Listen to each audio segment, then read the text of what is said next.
Welcome to EdU2.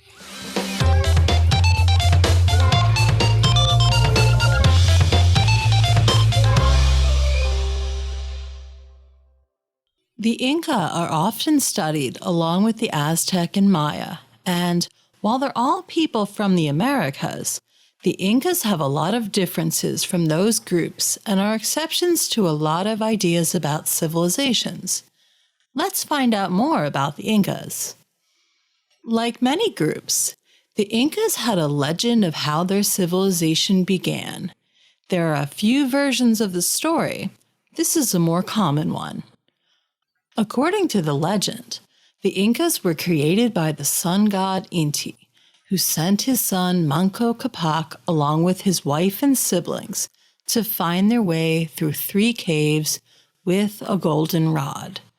Once they found the right spot, where the rod would stand up in the ground, they were to build a temple to Inti, which was built in Cusco.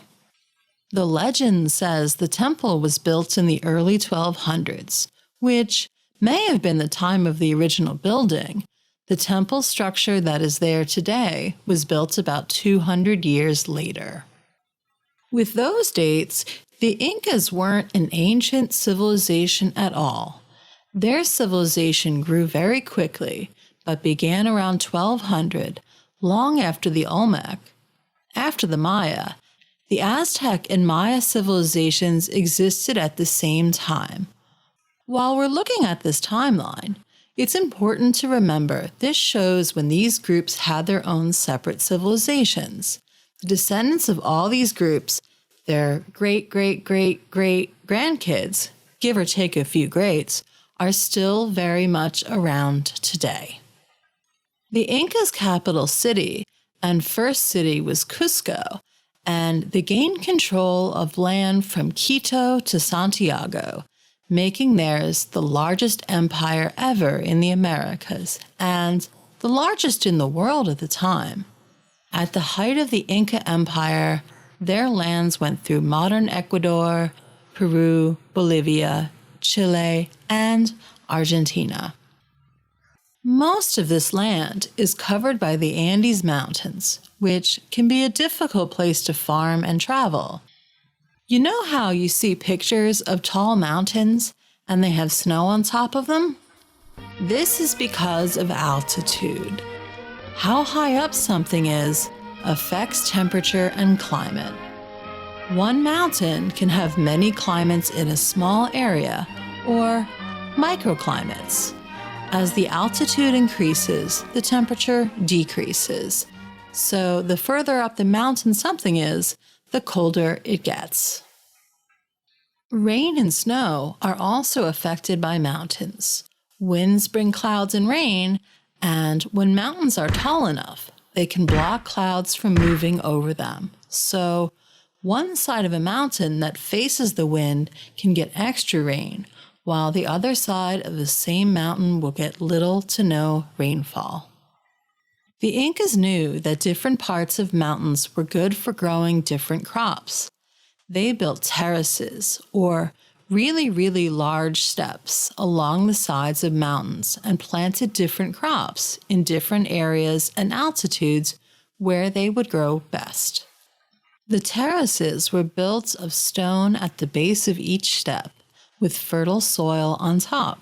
This allowed extra water to drain down to crops below, keeping the plants from getting too much or too little water. Some of the crops they farmed were corn, peppers, tomatoes, peanuts, beans, cashews, squash, cucumber, quinoa, gourds, avocado, and potatoes. The potatoes were especially important for the Incas, as they discovered a way to preserve them for many years. In years with good weather for farming potatoes, the Incas collected their extra potatoes for bad years when they needed the food. This process of preserving the potatoes is something we still use today, freeze drying. You may know freeze drying already. Those ramen noodle cups that last for many years on a shelf are also freeze-dried. Freeze-drying freezes food in a way that it no longer needs to be cold by removing the water. Without the water in the food, germs can't grow, which keeps the food from spoiling. The Incas left potatoes in the areas on the mountain that would freeze at night and then thaw in daytime. As the potatoes were left in these temperatures over time, they lost their water, making them freeze-dried potatoes. Thanks to our sponsor, freeze-dried potatoes. Freeze-dried potatoes, they're not bad because they can't go bad. They're good. Okay then.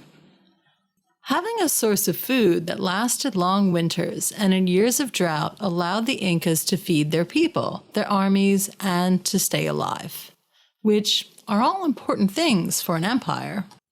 The Incas also built a network of roads that allowed for communication that connected their empire, which is one of the reasons the Incas spread its empire so quickly. This video is also sponsored by Inca Spread. Inca Spread, found in Ecuador, Peru, Bolivia, Chile, and Argentina. Wait, the Incas didn't have chocolate, so oops, it's all potatoes. Oops, all potatoes, a nutritious and delicious part of a complete Inca empire. Okay, enough fake sponsors. We're talking about the roads and why they were important for the Incas to expand, transport goods, and communicate.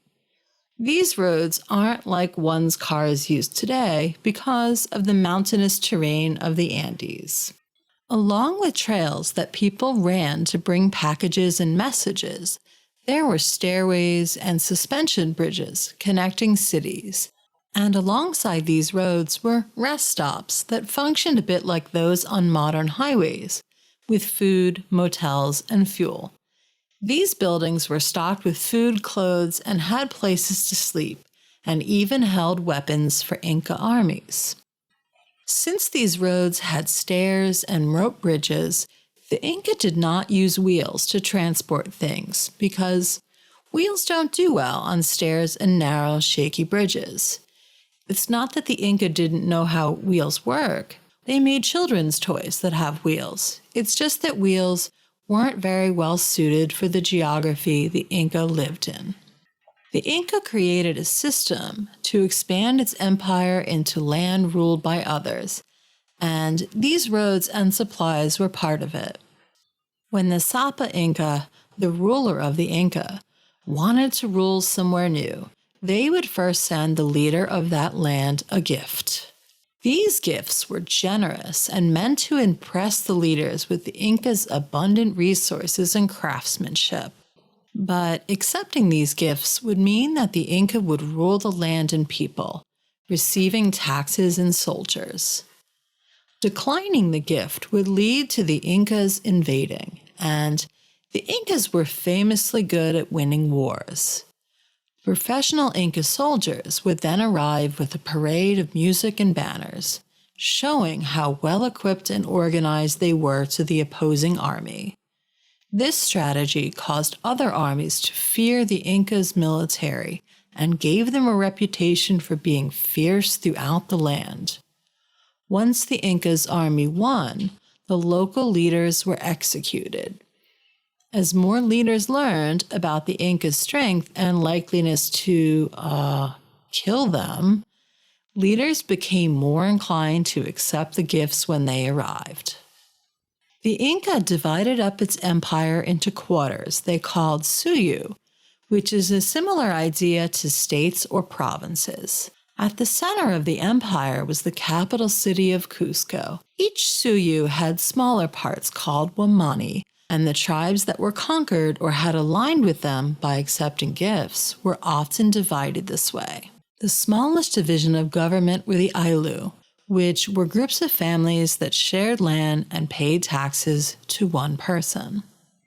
And now we get to the reasons why the Inca are an exception to a lot of history's ideas about civilization, including some we've discussed in the past.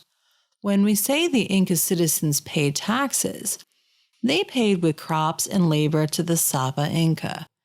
The Incas didn't have any money, not because they were poor, they certainly weren't. They literally never invented money. There were no markets in Inca cities, and trading goods wasn't common either.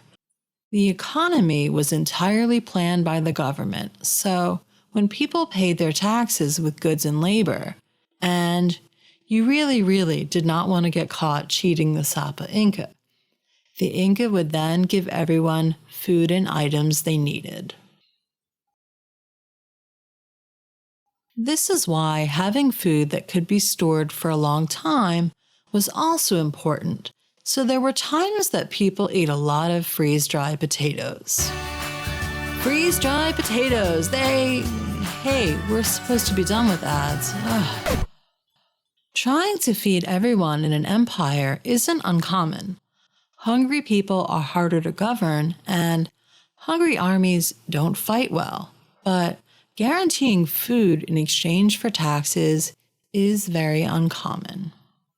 Normally in these videos, we show you a pyramid-type chart with an explanation of how different people in society were given different rights, privileges, and resources in their group's hierarchy.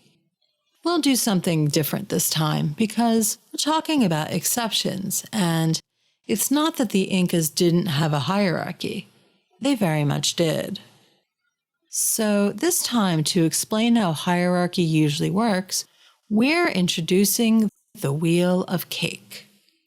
Imagine you're at a birthday party, and you cut the cake, but instead of cutting equal, even pieces, you cut slices of all different sizes. Now, you give slices away because that's how birthday cakes work.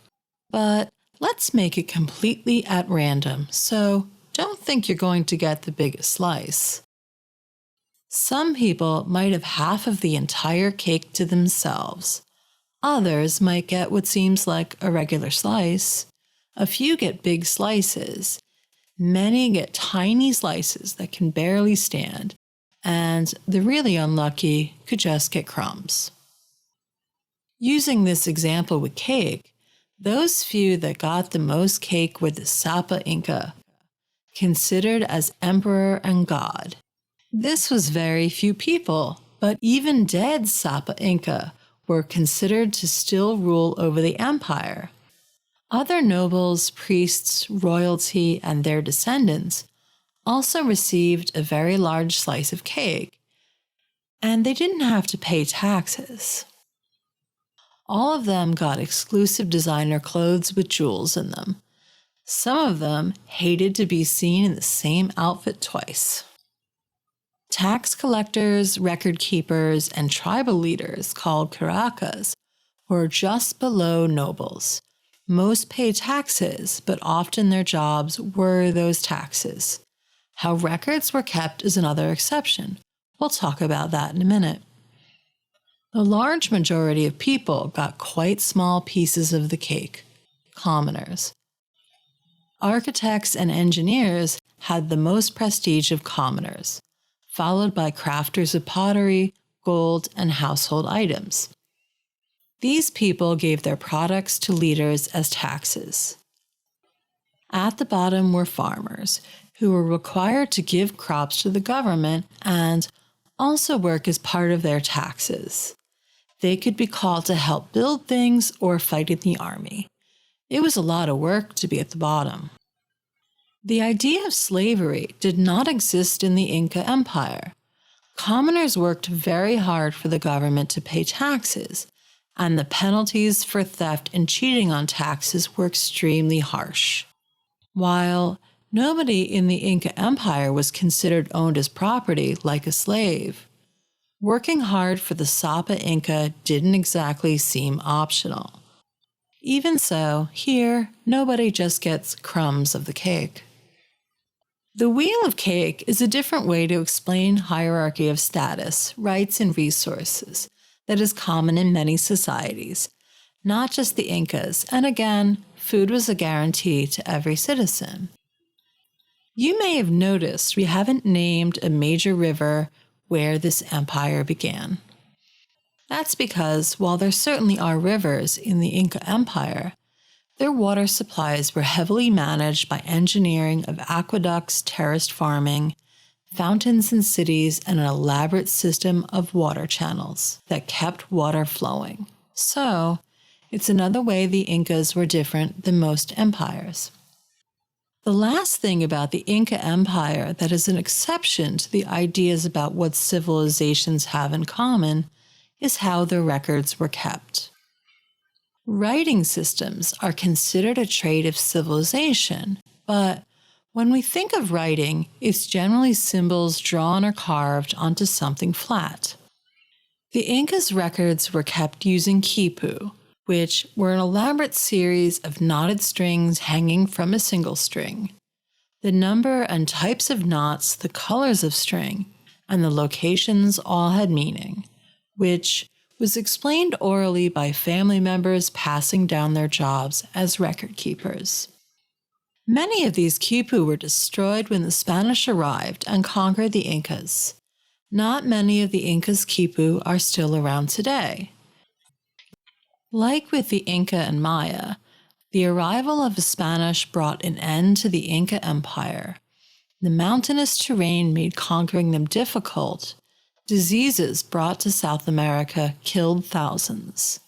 The topic of the Spanish in the Americas is big, so it'll be for another video. To review, the Inca began in Cusco, Peru, and spread north through Quito, Ecuador, and south all the way to Santiago, Chile, creating the largest empire of its time.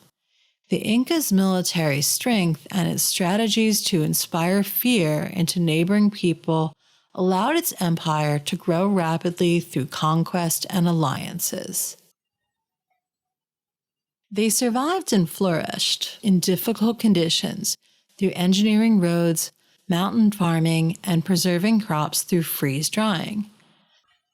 Their economic, social, and quipu record-keeping system make them the exception to many ideas we have about civilizations. They didn't use money, taxes were paid as goods or labor, and they didn't even use wheels for transportation. While the idea of freeze-dried potato... Okay, good, no ad. While the idea of freeze-dried potatoes might not seem tasty to you still might be enjoying them today. Bye for now. Thanks for joining us.